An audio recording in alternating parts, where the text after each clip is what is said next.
Hi everyone and welcome back to my channel, and today we're going to try to answer an age-old question that you see popping up all over the internet all the time, which is how much is iRacing? How much does it actually cost? So just going to go through a rundown of my experiences and kind of what I've spent, and also which site I'm going to be selling my kidney on if you wanted to donate and buy it.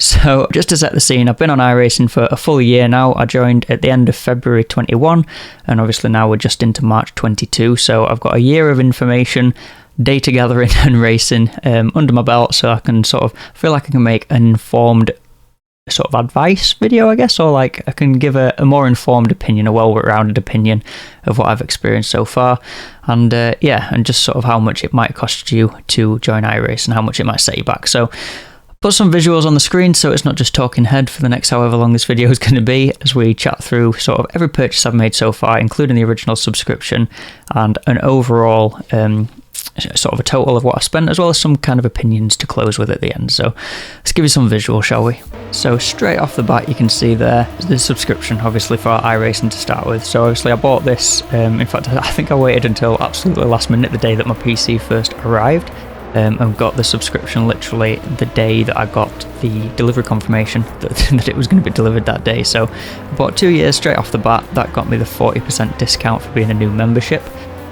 So I guess for the sake of this video we should probably half that number, because this is for a 1 year review and obviously that's 2 years of membership. So let's call that around and about $70 that we've spent there, and we'll keep this in dollars for the video as well, and then we'll do sort of a currency conversion at the end, because you might have noticed sort of from the accent maybe that my native currency is not US dollars, so we'll convert that to pounds just at the end there. So yeah, 2 years membership in the bag, call it $70. So we spent a couple of weeks in rookies, obviously working our way through. I think Oran Park was my first race, and then I think we had a week at Laguna after that, where I think I stayed in the Mazda for Laguna, and then did a load of purchasing, because I actually joined, I think I joined in week 10 but missed the race by mistake, and then jumped into Oran at week 11, Laguna was week 12, and then we jumped into week 13. So then at the end of week 13 we went shopping once again. So jumped out of rookies. The Ferrari 488 really interested me, so that was the first purchase, and then the Skippy, everyone raves about the Skippy, so we chucked that in the basket as well then. And then I think I had a long look through the schedule and trying to make a full season participation for, I think that would have been the Skippy at that point. So in fact, no, it might have been the Ferrari, I don't know, it doesn't matter, but we added a couple of tracks into the basket right there to try and complete a full season in one of them, so that we could get our participation credits at the end. So that cost another $85.36, you can see on the screen there. So then we laid off for a couple of months, that would probably have been most of the season, so we might even be on to another week 13 here at this point. Time to start looking at some new series, and by then, by the looks of it, we've got into C-Class as well, because we've got the F3 in the basket, as well as a couple more road circuits. And I remember testing the sprint car in a test session one time when the servers went down for maintenance, and thinking how much of a barrel of laughs the car was and how much I wanted to drive it. So we chucked that in the basket as well and thought, let's do some of the dirt oval at that point as well. So you can see we're getting the 6-piece discounts the entire way along, trying to make the most of the savings that we can by getting the bulk purchases. You could of course buy more than 6 pieces at that point to get still the same discount for more pieces, but I was trying to keep the spending minimal to get the maximum sort of discount for each purchase. So another 2 months passed by. We've gone from May the 8th to July the 8th. Weird how I seem to be spending on the exact same day as it goes along. More left turning by the looks of it, more dirt as well. So we've got Bristol, Nashville. Nashville was actually a mistake. I was supposed to get Nashville Fairgrounds, and I ended up with Nashville Superspeedway instead, and then the dirt track at Charlotte. So I think this was the season I was trying to get participation in both paved oval and dirt oval all at the same time, so that's why there's so much left turning going on, as well as a couple more road circuits. That will probably have been to complement the F3 calendar, to try and get participation in there. You can see at this point we've got the $4 iRacing credit, and I think that's coming from either the Skippy or the 488 season completed previously, so that's another $83.65 smackers in the account, as we've checked out there. Alright, so next one up, we've again, we must have promoted a little bit because we've got the Delara, the LMP2, which is a B-class car, so that must have been a promotion time.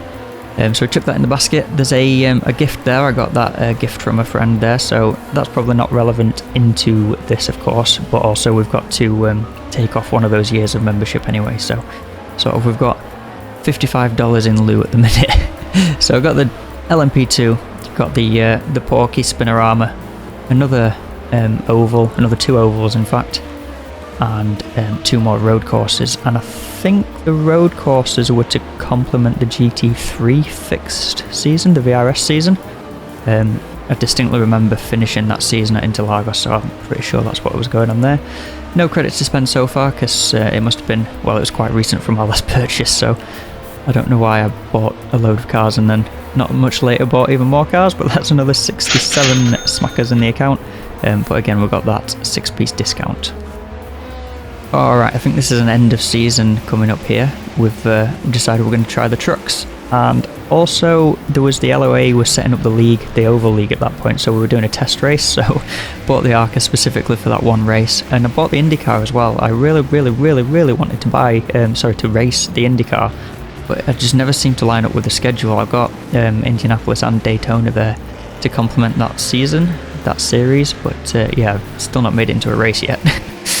But also got Le Mans and Sebring. I don't think they were actually running with anything at that point. I think that one was just knowing that I would want to race there eventually, so put them in the basket, kind of just to top up to the 6-piece discount. Again, trying to make as much savings as we can, as we got to 82.56 for this checkout here. So on to the next one. We must have been running out of things to buy, or maybe just trying not to splurge as much all at once, because we only got the 3-piece discount this time. But for the credits there, this was when the 488 got legacied and they made the new GT3. So we got $11.95 refunded plus $10 of participation credits for completing full seasons in, well, if we did the F3 and maybe one of the road ovals, something like that, that would have given us the $10 anyway. You can max out at $10. So managed to save $21.95 across those purchases, and then plus the 3 to 5-piece discount meant that for 4 more purchases there, we actually managed to only spend $35, which isn't too bad really.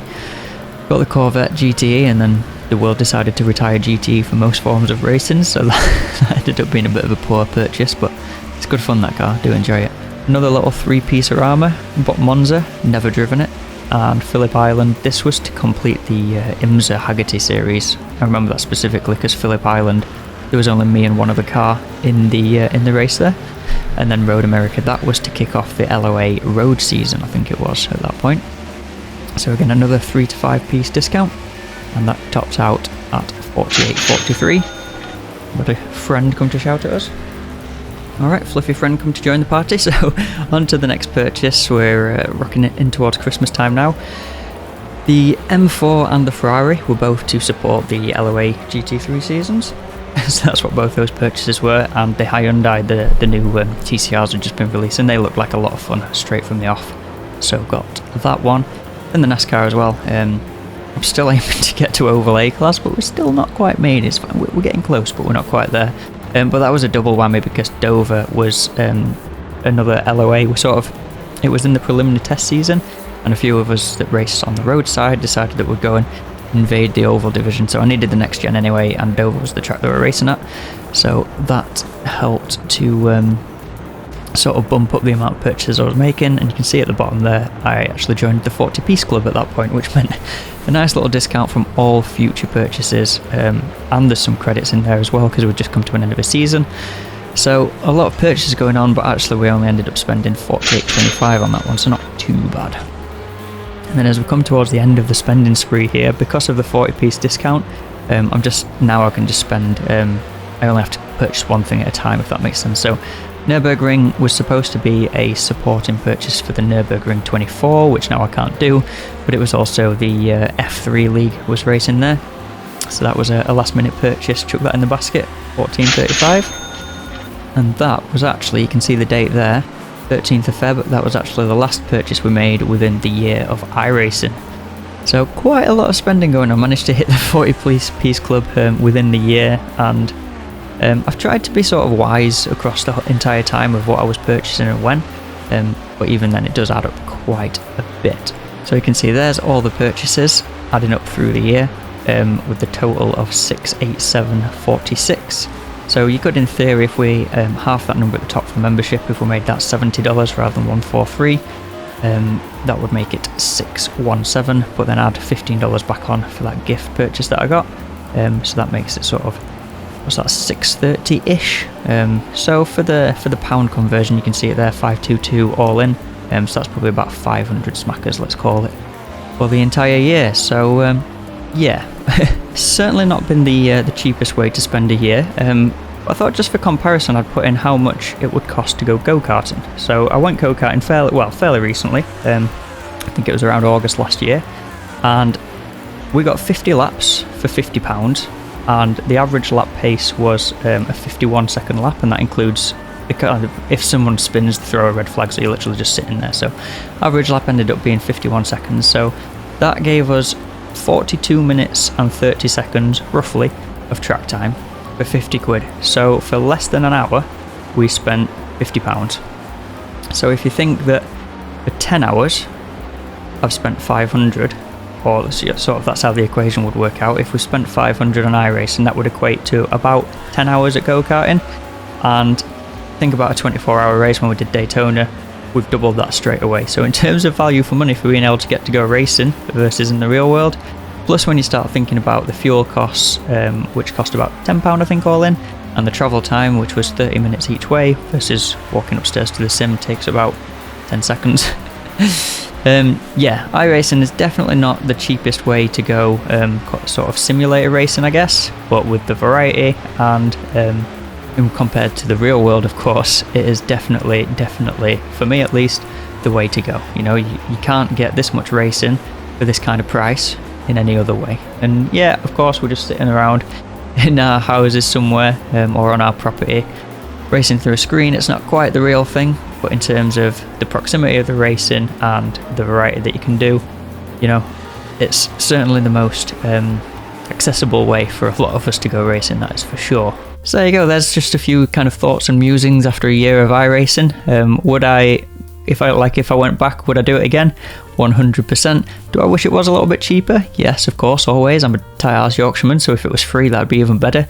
But I think for the level of service they give us, for the price they charge, it probably works out pretty good, to be fair, doesn't it? So can't really argue on that in that respect. But yeah, probably going to wrap it up here. So if you've got any thoughts or kind of counter arguments to anything I've said here today, feel free to drop them in the comment, or if you thought what I've said is useful, feel free to drop a like. And if you want to see more from the channel, of course, hit that subscribe button. If you're new here, of course, mostly what we do is racing videos as opposed to talking about racing videos. But yeah, that's going to be everything for this one. So take it easy and look after yourself. I'll catch you in the next one.